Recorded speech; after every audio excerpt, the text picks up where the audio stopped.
আর দেখুন এই দাদু কি তৈরি করছে। দেখুন কিভাবে বানানো হয়, ধোসা বানানোর যে টেকনিক সেই টেকনিকই বানানো হচ্ছে। পরে খাবো, পরে এসে। এখন কফি খাওয়া যাক। কি নাম? প্রেম কফি। বাবারে, how much for coffee? Hot 25, ice 30. One hot coffee. তো এটা সম্ভবত মুখ্য মন্দির।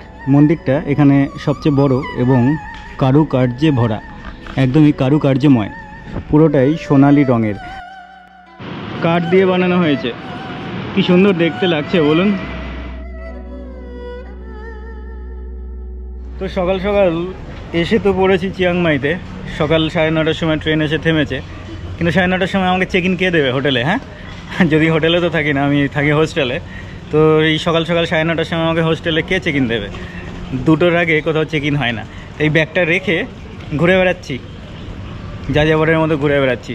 পিঠের ব্যাগটা রেখে দিয়েছি, আর যেই ড্রেস পরেছিলাম সেই একই ড্রেস পরে বেরিয়ে পড়েছি শহরের আশেপাশে একটু ঘুরে দেখতে। 2টো পর্যন্ত এইভাবেই এদিক ওদিক পাগলের মতো ঘুরে বেড়াবো। 2টো বাজলে ঠিক পৌঁছে যাব, গিয়ে আমার চেক ইনটা নিয়ে নেব, তারপর দেখা যাবে। আজকে একটু টায়ার্ড হয়ে আছি, তো আজকে খুব একটা বেশি ঘুরে দেখতে পারবো না। কাল থেকে ঘোরা যাবে চিয়াংমাই। চিয়াংমাই কিন্তু খুব সুন্দর শহর, বেশ শান্তশিষ্ট শহর। ফুকেত আর ব্যাংককের মতো নয়।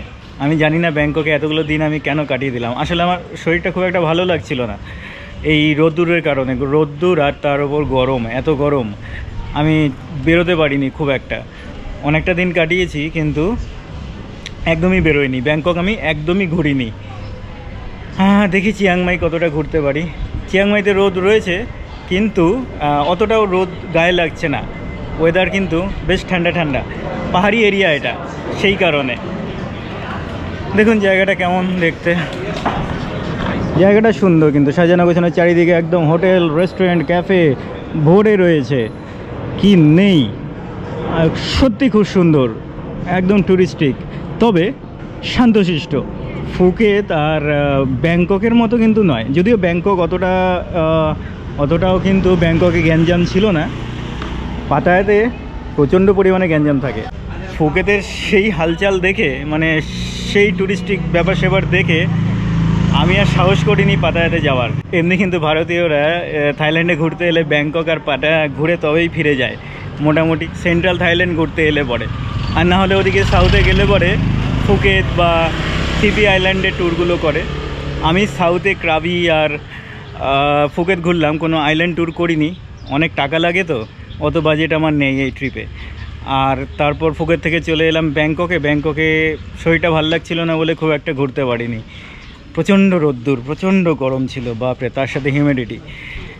চিয়াংমাইতে তেমন নেই, রোদ প্রচুর রয়েছে, কিন্তু সেই ব্যাপারটা নেই ব্যাংককের মতো।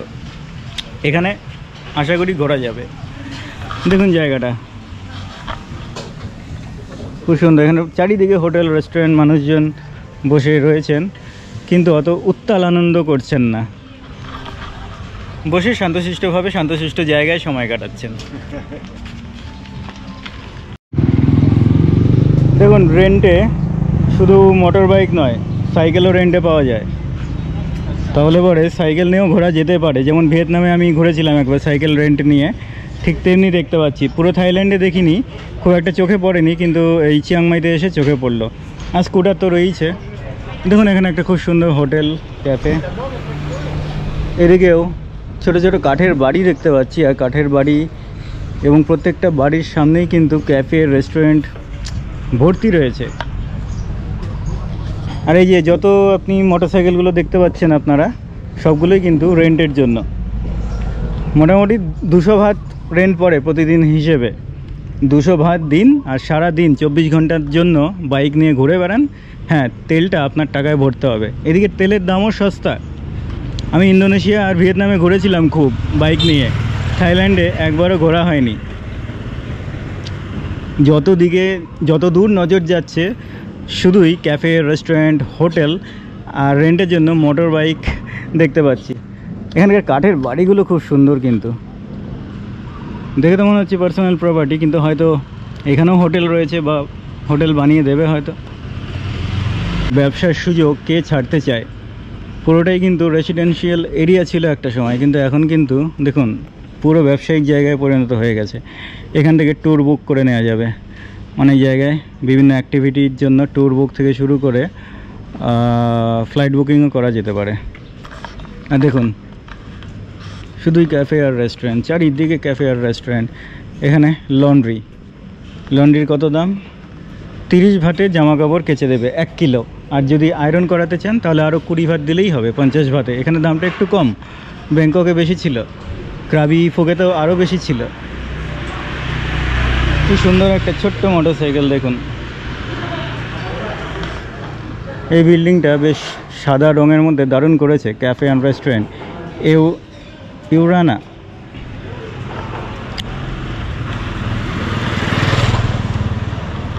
তো কি মোটর বাইক কি একটা ভাড়া করে নেব নাকি সাইকেল নেব বুঝে পাচ্ছি না, নাকি কিছুই নেব না। আর ওদিকে দেখুন হাই থাইল্যান্ড লেখা রয়েছে, ওই যে পাতাটা দেখছেন, কি পাতা বুঝে নিন, আমি আর মুখে উচ্চারণ করব না।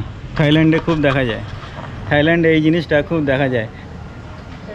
মুখে উচ্চারণ করলে ভিডিও আপলোড করার পর একটু সমস্যা হয়। টিউলিপ ম্যাসাজ, থাই ম্যাসাজ নিতেই পারেন, ফুট ম্যাসাজ খুব ভালো করে, ফুট ম্যাসাজ খুব সুন্দর করে শুনেছি, কিন্তু দাম অনেক, অত দাম দিয়ে আমি করব না। 50-60 টাকা বলে আলাদা ব্যাপার ছিল। তো দেখুন এটা একটা লোকাল মার্কেটে চলে এসেছি, আর এখানে কি বিক্রি হচ্ছে, প্রচুর ড্রাই ফ্রুট দেখতে পাচ্ছি। এখানে ভাজা কাজু বাদাম থেকে শুরু করে কাঁচা কাজু বাদাম সব রয়েছে। ওখানে কাঁচা কাজু বাদাম রয়েছে, এখানে ভাজা রয়েছে, পেস্তা রয়েছে দেখুন, আর আমন্ড রয়েছে, আরও বিভিন্ন ধরনের কাজু বাদামকে বিভিন্নভাবে মশলা দিয়ে মেখে বিভিন্ন ধরনের প্যাকেটে ভরা রয়েছে। পিনাট, মশলাযুক্ত পিনাট রয়েছে। আর এখানে দেখতে পাচ্ছি আম কেটে এইভাবে ড্রাই করে শুকিয়ে রাখা হয় 100 ভাতের। আচ্ছা এগুলো কিন্তু, এই বাদামটা কিন্তু 30 ভাতের, এগুলোও 30 ভাতের। কাজু বাদাম 100 ভাতের, 100 ভাত মানে হচ্ছে 250 টাকা পড়বে ভারতীয় টাকায়। এটা এই বাদামের প্যাকেটটা 30 ভাত, এটুকু বাদাম 30 ভাত মানে 70 টাকা, 75 টাকা পড়বে। আর এই আমগুলো কেটে শোকানো আছে, এগুলো পড়বে হচ্ছে 250 টাকা, 100 ভাত মানে 250 টাকা। এখানেও আরও অনেক ফল রয়েছে, কলার চিপস দেখতে পাচ্ছি 50 ভাতের। 50 ভাত মানে কত হয়? 50, 100, এই 150 টাকা হয়। 50 ভাত মানে 125 টাকা, 150 টাকা নয়। আলুর চিপস রয়েছে, এখানে রয়েছে আরও অন্যান্য ধরনের চিপস।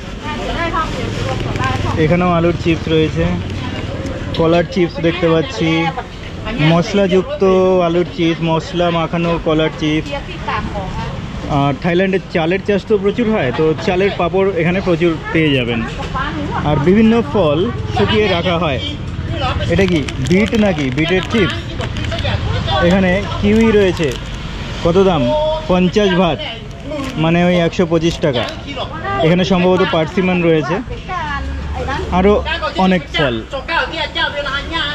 আর এখানে রয়েছে শুকনো লঙ্কা। ঝগড়া করছে কেন রে বাবা, ঝগড়া কেন করছে?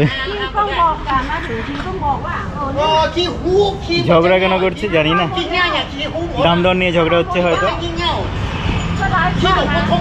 ছোট ছোট শুকনো লঙ্কা হয় এখানে, খুব ঝাল হয়। আর এটা হলো স্ট্রবেরি, শুকনো স্ট্রবেরি। এখানে বিভিন্ন ধরনের চা রয়েছে, কিন্তু জ্যাসমিন টি, ওলং টি রয়েছে 50 ভাতের এগুলো। এখানে কি রয়েছে? ড্রাইড গালাঙ্গাল, এটা আবার কী রে বাবা? লেবু কেটে কেটে শুকিয়ে রেখেছে, ইরানে এমন দেখেছিলাম অনেক। আদা শুকানো আছে, জিঞ্জার টি নাম দিয়ে রেখেছে। জিঞ্জার টি কোথায়? আদা শুকিয়ে রেখেছে। গরম জলে ডুবিয়ে নিলেই কি চা হয়ে যায় নাকি? আদার জল হবে, চা হবে? আর এখানে রয়েছে রোজেলা রেড 50 ভাতের। রোজেলা টি কিন্তু খেতে দুর্দান্ত, খেয়েছিলাম ইন্দোনেশিয়াতে। জ্যাসমিন টি ঠিকঠাক মোটামুটি, রোজেলাটা দুর্দান্ত, এটা নেওয়া যেতে পারে। তবে কোথায় বানাবো? এই দিদির ঝগড়া এখন কমলো, এখন দোকানে মনোনিবেশ করেছেন। লবঙ্গ দেখতে পাচ্ছি 50 ভাতের লবঙ্গ মানে 125 টাকা। সানফ্লাওয়ার টি আবার লিখে রেখেছে সানফ্লাওয়ার টি রে বাবা। টি কোথায়? এটা তো সানফ্লাওয়ারের সেই পাপড়িগুলো গরম জলে চুবিয়ে নিলে সানফ্লাওয়ারের জল হবে। চা হবে কি? চা কী করে হবে? চায়ের জন্য তো চা পাতা মেশাতে হবে। এই দেখুন রোজ টি নাম লিখে রেখেছে, রোজ ফ্লাওয়ার, আর কিছুই নেই। আচ্ছা, এটা হচ্ছে বাটারফ্লাই পিটি। বাটারফ্লাই পিটি মানে বাটারফ্লাই ফ্লাওয়ার রয়েছে, আর কিছুই নেই। গরম জলে চুবিয়ে নেবেন, নীল রঙের একটা জল হয়ে যাবে, তাকে নাকি চা বলা হয়। এই ফুলটা চুবিয়ে নিলে কি সেটা চা হয়ে যাবে? চা পাতা না দিয়েই চা হয়ে যাবে? এটা হয় নাকি? কী সব চলছে আজকাল। আচ্ছা, জলে গরম জলে যদি নিম পাতা চুবিয়ে নেওয়া যায় তাহলে পরে কি সেটা নিম চা হয়ে যাবে? নিম টি এমন হবে? প্রশ্ন রইল আপনাদের কাছে, ভারত জানতে চায়। আর এখানে বিভিন্ন ধরনের চা কিন্তু টি ব্যাগ বানানো আছে কাপড়ের। কি আছে? ওলং টি। এটা আবার কি টি জানি না, ওলং টিটা কি।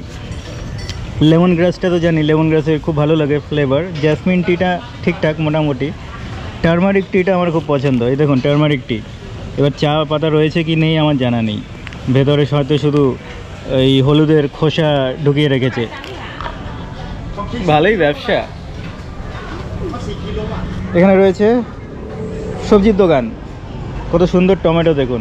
আর চেরি টমেটো থাইল্যান্ডে প্রচুর পাওয়া যায় চেরি টমেটো। আর আমাদের পাহাড়ে পাওয়া যায় তিতাকুটি।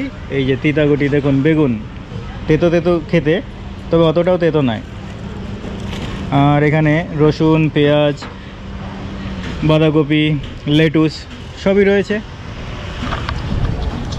আপনাদের একটা সবজি বাজারের ভিডিও বানিয়ে দেখিয়েছিলাম ক্রাবি থেকে। এখানে নতুন কিছু নেই, একটা জিনিস নতুন দেখতে পাচ্ছি দেখুন। এটা কি? এটা একটা ফল যেটা আমি নাগাল্যান্ডে দেখেছিলাম।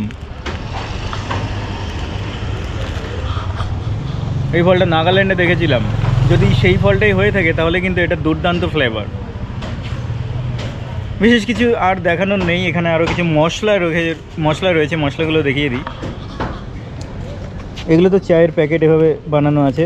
150 ভাতের, 150 ভাত মানে কিন্তু অনেক টাকা, প্রায় 400 টাকার কাছাকাছি। আমি 2.5 দিয়ে গুণ করুন, আমি আন্দাজে বললাম। এখানে কি রয়েছে? এক ধরনের ফুল, 250 ভাতের, অনেক দাম। কি ফুল এগুলো? আর কেনই বা ভরে রেখেছে? ব্লুমিং টি। বাবারে, চায়ের নামগন্ধ নেই, কতগুলো ফল না ফুল ভরে রেখেছে, নাম দিয়েছে টি। চা, একটু চা পাতা তো দিতে হবে নাকি? রেড কারি পাউডার, ইয়েলো কারি, গ্রিন কারি, পানাং কারি, তো মশলায় ভরপুর বাজার। এখানে রয়েছে টি ব্যাগ 70 ভাতের, বাটারফ্লাই পি টি ফ্লাওয়ার। এর মধ্যে সেই ফুল রয়েছে, কোনো চা পাতা নেই। আর এখানে রয়েছে পাত্থাই বানানোর সব সরঞ্জাম। নুডল রয়েছে, পিনাট রয়েছে, ড্রাইড শ্রিম, পিকেলড র্যাডিশ, আর সয়া সস নাকি ফিশ অয়েল কে জানে। তো এই মশলার সম্ভার রয়েছে। ফলের দোকানে দেখতে পাচ্ছি কলা আর অ্যাভোকাডো, বড় বড় অ্যাভোকাডো। আফ্রিকাতে গিয়ে যে অ্যাভোকাডো দেখেছিলাম আর খেয়েছিলাম তার সাথে তুলনা করলে আর এখানে অ্যাভোকাডো কিন্তু নস্যি। আফ্রিকাতে খুব বড় বড় অ্যাভোকাডো হয় এবং খুবই কম দাম। টম ইয়াম স্যুপ খুব বিখ্যাত, টম ইয়াম কারিও খুব বিখ্যাত। টম ইয়ামের জন্য টম ইয়াম মশলা রয়েছে। মাসামান কারি থাইল্যান্ডে খুব খাওয়া হয়, আমারও খেতে খুব ভালো লাগে, আমি খেয়েছিলাম। ইয়েলো কারিটা খাওয়া হয়নি, মাসামানটা খেয়েছি। আর গ্রিন কারি খেতে খুব সুস্বাদু, গ্রিন কারিটাও খেয়েছি। তো এই মশলাগুলো দিয়ে বানানো যাবে। থাই কারি খেয়ে দেখা হয়নি, তবে নিশ্চয়ই ভালো হবে খেতে। একটু মিষ্টি মিষ্টি হয়, তবে খেতে খারাপ নয়। আর রেড কারি বলেও একটা কারি হয়। এখানে চিলি পাউডার লিখে রেখেছে, কিন্তু চিলি পাউডার তো নয়, চিলি ফ্লেক্স বলে মনে হচ্ছে। 30 ভাতের এই মশলাগুলো সবই 30 ভাতের। 30 ভাত মানে হলো এই 75 টাকা, ভারতীয় টাকায় 75 টাকায় এই ছোট প্যাকেট পাবেন। এটা তো চিলি পাউডার অ্যাকচুয়ালি নয়, চিলি পাউডার হলো এটা 100 ভাতের যেটা বানিয়ে রেখেছে, এটা হলো চিলি পাউডার, এটা চিলি পাউডার নয়। আর এখানে গোলমরিচ রয়েছে, চিলি ফ্লেক্সগুলোকে সব পাউডার লিখে রেখেছে। তো এই হলো দোকান, এখানকার লোকাল বাজারে ব্যাপার স্যাপার। ট্যুরিস্টদের জন্য এই ধরনের সুন্দর সুন্দর প্যাকেট বানিয়ে রেখেছে। 100 ভাতের মানে 250 টাকা পড়বে। টমিয়াম মশলা, গ্রিন কারি মশলা, রেড কারি, ইয়েলো কারি, চিলি, মানে আলাদা আলাদা করে না নিতে চাইলে এই কম্বো প্যাক নিতে পারেন। চায়ের ক্ষেত্রেও তাই, আলাদা আলাদা করে না নিতে চাইলে কাউকে গিফট করতে হলে কম্বো প্যাক নেওয়া যেতে পারে। বিভিন্ন ধরনের চায়ের কম্বো প্যাক রয়েছে, সবই 100 ভাতের, যদিও চা বলে তো আমার মনে হয় না এগুলোকে। দেখুন জ্যান্ত মাছ রয়েছে, আর মাছ কিন্তু এখানে গোটা গোটা গ্রিল করা হচ্ছে, কত দাম জানি না। আর এখানে মাছ কাটারও ব্যবস্থা রয়েছে। দেখতে তো মাছগুলো গোল্ড ফিশের মতো। এখানে খাবার পাওয়া যাবে, কিছু খেয়ে নেওয়া যাক। খুব একটা কিছু খাওয়া হয়নি, সেই সকালে একটা পাউরুটি খেয়েছিলাম, কেক মনে করে, ওটা কেক ছিল না, পাউরুটি ছিল, আর ভেতরে কিশমিশ ভরা ছিল। খুব একটা সুস্বাদু ছিল না, আর শুকনো শুকনো, তবে খেয়ে নিয়েছি, কি আর করব। 20 ভাত নিয়েছে দাম, 20 ভাত মানে হচ্ছে 50 টাকা পড়ে। দামটা কিন্তু সত্যি বেশি, আমি মনে করেছিলাম দাম কম হয়তো, কিন্তু পরে খেয়ে দেখলাম যেই জিনিসটা সেটা অনুযায়ী দাম অনেকটাই বেশি। আসলে এখানে বোঝা যায় না, ভারতীয় মুদ্রার সঙ্গে কনভার্সন রেটটা অনেকটা বেশি, 2.5 গুণ। সেই কারণে 10-20 ভাত হলে পরে মনে হয় যেন 10-20 টাকা খরচা করছি, কিন্তু হয়ে যায় 2.5 গুণ টাকা খরচা। এটা একটা বড় সমস্যা। যাই হোক, এখানে একটা স্থানীয় বাজারে এলাম, এখানে সব কিছুই পাওয়া যায়, মশলা পাওয়া যাচ্ছে, ড্রাই ফ্রুট পাওয়া যাচ্ছে, আর এখানে খাবার দাবারেরও ব্যবস্থা রয়েছে। তো এখানে ফ্রাইড রাইস অর্ডার করে বসলাম, সকাল থেকে খুব একটা বেশি কিছু খাওয়া হয়নি, তো এটা খেয়ে দেখা যাক। তারপর যতক্ষণ চেক ইন হচ্ছে না, 2টোর আগে পর্যন্ত শহরের আশেপাশে একটু ঘুরে দেখব, আর আপনাদেরও দেখাবো। সকাল সকাল অনেকেই বসে খাওয়া দাওয়া শুরু করে দিয়েছে। আমাদের কাছে সকাল, ওদের কাছে খাবারের সময় হয়ে গেছে। আর সামনে যে ফুড স্টলটা আছে, এখান থেকেই আমি খাবার অর্ডার করেছি। ফ্রাইড রাইস তো অর্ডার করলাম, কিন্তু চিকেন ফ্রাইড রাইস অর্ডার করিনি, শ্রিম্প রাইস অর্ডার করেছি, অর্থাৎ চিংড়ি মাছ দেয়া। চিকেন তো রোজই খাচ্ছি, একটু সি ফুড খাওয়া যাক। জানি না কেমন বানাবে, এমনি তো এখানে সবাই মিষ্টি মিষ্টি বানায়। কালকের ফ্রাইড রাইসটা খুব ভালো বানিয়েছিল, সেরকম বানাবে কিনা জানি না, টেবিলে পেলে বোঝা যাবে। তবে চিয়াংমাই কিন্তু এসে আমার মনে হচ্ছে চিয়াংমাই একটু খরচা সাপেক্ষ হতে চলেছে, মানে এখানকার সব ব্যাপার স্যাপারই একটু এক্সপেন্সিভ দেখছি অন্যান্য শহরের তুলনায়। দেখা যাক, লোকাল মার্কেটগুলো একটু চষে দেখতে হবে। লোকাল মার্কেটে গেলে সস্তায় পাওয়া যায়, যেমন এই মার্কেটটা আমি হাঁটতে হাঁটতে পেয়ে গেলাম, এখানে কিন্তু সব কিছুই সস্তা। তো এই চলে এসেছে আমার fried rice, shrimp fried rice. Okay okay okay. তো এই কৌটোর মধ্যে চামচ আর কাঁটা চামচ রয়েছে।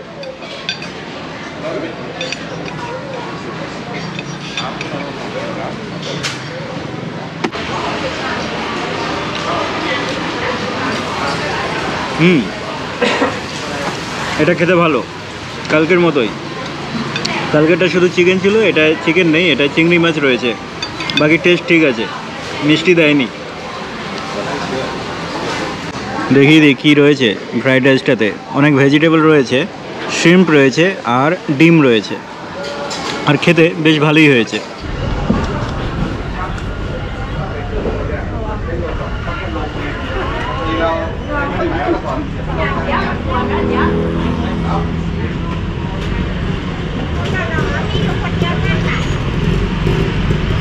আর এখানে হচ্ছে কারেন্সি এক্সচেঞ্জের অফিস। আর চলতে ফিরতে মেন রোডের কাছে চলে এসেছি, আর সামনেই একটা ক্যানেল রয়েছে। চলুন ওদিকটায় গিয়ে একটু আপনাদের দেখিয়ে দিই।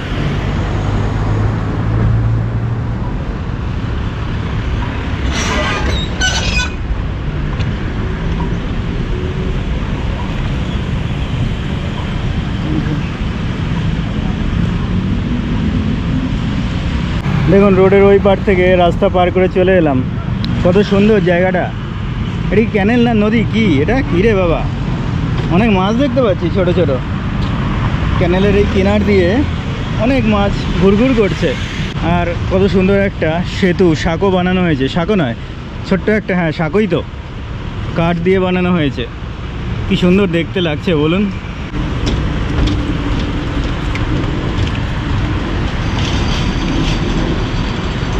ব্রিজটা ক্রস করে ওই পারে গেলে পরে কিন্তু আমার একটু লেস টুরিস্টিক মনে হচ্ছে জায়গাটা দেখে। তবে দূর থেকে দেখে বলাটা ঠিক হবে না, দূরে কিন্তু অনেক ক্যাফে, রেস্টুরেন্ট, অনেক কিছু রয়েছে। কার রেন্টাল, মোটর বাইক রেন্টাল সব কিছু দেখতে পাচ্ছি। আর এই গলিগুলো রয়েছে না, গলিতে কিন্তু প্রচুর ক্যাফে পাওয়া যাবে এবং হোটেল রেস্টুরেন্ট থেকে শুরু করে হোস্টেলস অনেক কিছু রয়েছে। এখন আর ওই দিকটায় যাচ্ছি না, বিকেলবেলায় রোদ কমলে ওদিকেও ঘুরে আসবো। আর এই শহরটা তো এইটুকু নয়, শহরটা অনেক বড়। দূরে একটা মন্দির দেখা যাচ্ছে, ওই মন্দিরটাতেও যাবো একবার। इंडियन? हाँ इंडिया कहाँ से? मैं तो सिलीगुड़ी से। सिलीगुड़ी से, ओके। गुजरात। गुजरात से अतनु। मैं हाय, आप लोग कब आए इधर? हम लोग कल रात को ही आए। मैं तो आज आया इधर। आज ही आए। हाँ। कितने दिन हुए? इधर तो आज ही आया, मैं थाईलैंड में 1 महीना हो गया। ओके, तो सही। फॉरेन टाइप से। अब देखता हूँ कितना दिन रुकता हूँ इधर। ब्लॉगर? ब्लॉगर बोलता नहीं हूँ खुद को, क्योंकि आमदनी है नहीं कुछ। तो वैसे फिर घूमना इतना किस तरह से, जॉब वगैरह? हाँ, जॉब तो मेरा रिमोट जॉब है, ओके, फिर ठीक। इसलिए घूमता हूँ। बढ़िया। ঠিক আছে, আছে, চলো। হ্যাঁ হ্যাঁ হ্যাঁ, বাই। তো দুজন ভারতীয়র সাথে দেখা হলো, তারা গুজরাট থেকে এসেছিল, হাজব্যান্ড ওয়াইফ সম্ভবত। ভারতীয়রা কিন্তু ব্যাংকক আর পাটায়াতে বেশি আসে, চিয়াংমাইতে খুবই কম আসে। আমি একজন ভারতীয় আর দুজনকে দেখতে পেলাম, তাদের সাথে কিছুক্ষণ কথা বললাম। তো এখান থেকে বেরোনো যাক, গরম খুব লাগছে, যদি অতটাও গরম নয়, ব্যাংককের মতো গরম নয়। চিয়াংমাই অতটা গরম জায়গা নয়, পাহাড়ি এলাকা। যদি যেই জায়গাটায় রয়েছে এটা পাহাড় নয়, তবে আশেপাশে প্রচুর পাহাড় রয়েছে। যখন ট্রেনে করে আসছিলাম তার দৃশ্য কিছু হয়তো আপনারা দেখেছেন। গরম বলতে দুপুরবেলায় প্রখর রোদের তলে দাঁড়ালে পরে যতটা গরম লাগার ঠিক ততটুকুই, এর বেশি নয়। আর তাছাড়া এখানে ঠান্ডা ঠান্ডা বাতাস বইছে, গাছের তলায় দাঁড়িয়ে খুব একটা গরম লাগছে না। একটু প্রখর রোদ্দুরের নিচে দাঁড়িয়ে রয়েছি বলেই দুপুরবেলায় যতটা লাগা ততটা লাগছে। এমনি ওয়েদার কিন্তু ঠিকঠাক। এখানে একটা কফি শপ দেখতে পেলাম, কফি পাওয়া যাচ্ছে। কি নাম? প্রেম কফি। বাবারে, প্রেম কফি। হট কফি 25 ভাত, আইসড কফি 35 ভাত, মানে বরফ দেবে তার জন্য 10 ভাত বেশি। অবশ্য গ্লাসটাও বড়ই থাকবে। প্রেম কফি। আর দেখুন এই দাদু কি তৈরি করছে, ধোসার মতো কিছু তৈরি করছে। জাপানিজ ক্রেপস বলা হয়, ওখানে লেখা রয়েছে জাপানিজ ক্রেপস। আর তৈরি করছে একদম ধোসার মতো। তবে নোনতা খাবার না, মিষ্টি খাবার। একবার এসে এখানে খাবো। বানানা, এগ, ক্র্যাব মিট, ও নন ভেজও পাওয়া যায়। ওই কিছুটা ধোসার মতোই, তবে মিষ্টি।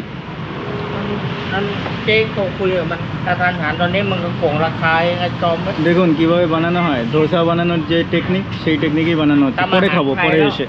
এখন কফি খাওয়া যাক, প্রেম coffee. Excuse me, ma'am. How much for coffee?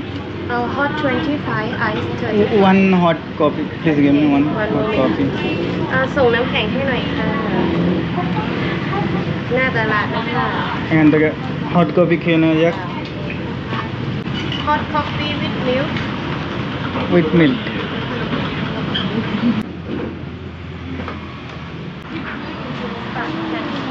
Thank you. Sugar.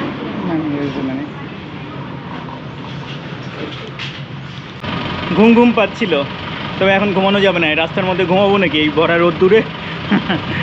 আসলে সারা রাত ঘুম হয়নি, সারা রাত ট্রেন জার্নি করেছি, তাই ঘুম হয়নি, তাই ঘুম ঘুম পাচ্ছে। ভাবলাম কফি খেয়ে নিলে ঘুমটা কাটবে। আর কফি সস্তা পাওয়া যাচ্ছে অন্যান্য জায়গার তুলনায়, কফি সস্তা। হট কফি 25 ভাতে পেয়েছি। 25 ভাত মানে সত্যি 25 ভাত মানে সস্তা। এত সস্তা কফি খাবো না? দেখুন হাঁটতে হাঁটতে কত সুন্দর একটা জায়গায় চলে এসেছি। একটা মন্দির, এখানে মন্দির চত্বর কত সুন্দরভাবে সাজানো হয়েছে। আর তার আর্কিটেকচার দেখুন। আসুন আপনাদের ভালোভাবে ঘুরিয়ে দেখাই। কি মন্দির জানি না, সম্ভবত লামচাম মার্কেট এখানে রয়েছে, লামচাম টেম্পল এমন কিছু হতে পারে। আসুন ভালোভাবে দেখাই। আর মন্দিরে ঢোকার গেটটা দেখুন, গেটটাও কত সুন্দর। এদিকটায় আরও একটি ছোট্ট মন্দির দেখতে পেলাম।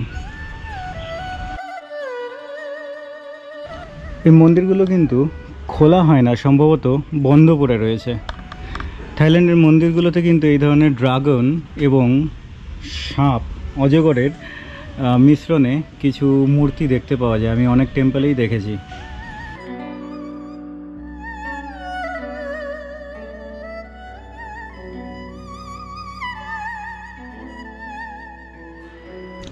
বসার জন্য সুন্দর ব্যবস্থা রয়েছে, বেশ শান্তিপূর্ণ জায়গা। একটা বৌদ্ধিস্ট মন্দির, দেখুন একটা মন্দিরের ভগ্নপ্রায় দশা দেখতে পাচ্ছি। আমাদের পশ্চিমবাংলার বিভিন্ন জায়গায় এই ধরনের কিন্তু ভগ্নপ্রায় প্রচুর মন্দির দেখতে পাওয়া যায়। বাঁকুড়ার বিষ্ণুপুরে গেলে দেখতে পাবেন, পুরুলিয়ায় গেলে দেখতে পাবেন, পশ্চিমবঙ্গের বিভিন্ন জায়গায় দেখতে পাবেন।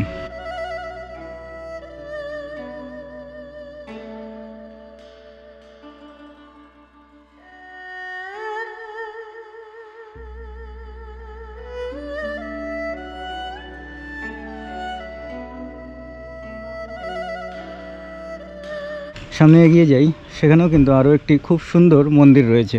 এই মন্দিরটি বড় একটু।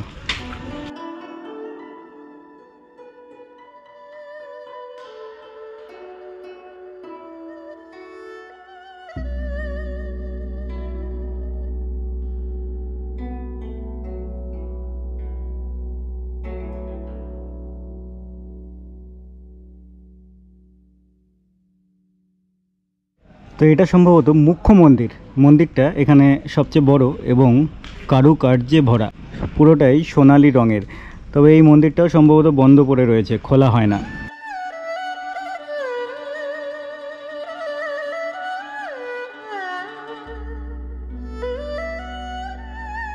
এখানে লেখা রয়েছে Lamchang market, open only Tuesday and Thursday.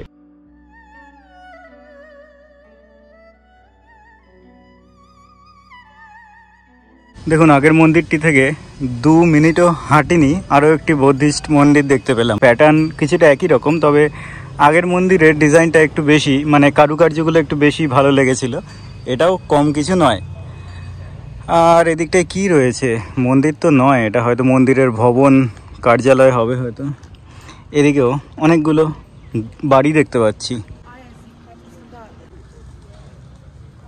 একটা জিনিস দেখিয়ে দিই, এখানে কিন্তু বুদ্ধদেবের অনেকগুলো রূপ দেখতে পাচ্ছি। ভগবান গৌতম বুদ্ধের অনেক রূপ, অনেকগুলো ছোট ছোট মূর্তি রয়েছে বিভিন্ন পোস্চারে। আর এদিকটাতে সেই আইকনিক স্লিপিং বুদ্ধাও রয়েছে।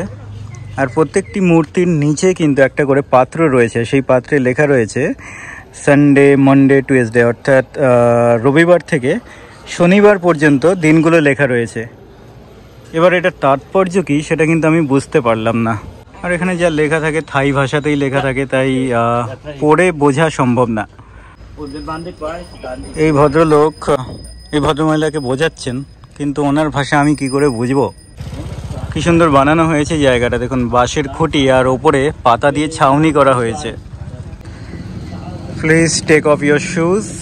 চলুন ভেতরে প্রবেশ করি, জুতো খুলে প্রবেশ করতে হবে।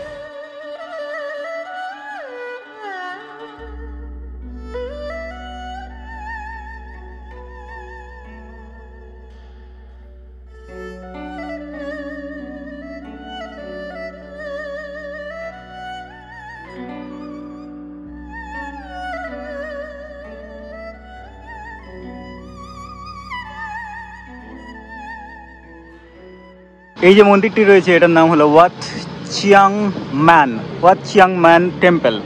আর আগের যে মন্দিরে গিয়েছিলাম সেটি কিন্তু মাত্র 2 থেকে 10 পা দূরত্বে। সেই মন্দিরটি থেকে হেঁটে হেঁটে এখানে চলে এলাম, ওয়াত চিয়াং ম্যান টেম্পল। এই মন্দিরটা সত্যি আমার খুব ভালো লাগলো। আর এই মন্দিরটার স্পেশালিটি হচ্ছে মন্দিরের ভেতরে যে ভগবান বুদ্ধের মূর্তিটি রয়েছে তাকে বলা হয় ক্রিস্টাল বুদ্ধা, এবং সেই মূর্তিটির কিন্তু খুবই কাছে যাওয়া যায়। আমি থাইল্যান্ডে অন্যান্য বৌদ্ধ মন্দিরগুলোতে গিয়েছি, এই ধরনের বড় বড় মূর্তি রয়েছে, ভগবান বুদ্ধের অনেক মূর্তি রয়েছে, কিন্তু সেগুলো কিন্তু দূর থেকে দেখতে হয়, কাছে যাওয়া যায় না। এখানে কিন্তু তেমন নয়, কাছে যাওয়া যায়। তো এই জায়গাটার খুব কাছেই আমার হোস্টেল রয়েছে। দেখুন সামনে যে মন্দিরটি আপনাদের আগে দেখালাম তার সামনেই একটা কিন্তু দোতলা কাঠের বাড়ি রয়েছে, খুব সুন্দর লাগছে। আর এখানে একটা রেস্টুরেন্ট দেখতে পাচ্ছি, লন্ড্রি সার্ভিস রয়েছে। তো এই হলো এই এরিয়াটা, সামনে 7-Eleven রয়েছে, আর একটু এগিয়ে গেলেই ডান দিকে আমার হোস্টেল। তবে এখানে লাইট পোস্টে কেবলের জটলাগুলো দেখুন, ঠিক যেন আমাদের ভারতের মতোই। দেশটা উন্নত তো বটে, কিন্তু এখনও পর্যন্ত এই দেশের সরকার কিন্তু প্রচুর ডেভেলপমেন্ট করলেও এই দেশটিকে কেবল মুক্ত করতে পারেনি, তার মুক্ত করতে পারেনি। আর এই দাদু দাঁড়িয়ে কি দেখছে এখানে, এই দাদু দাঁড়িয়ে এখানে কি দেখছে কে জানে।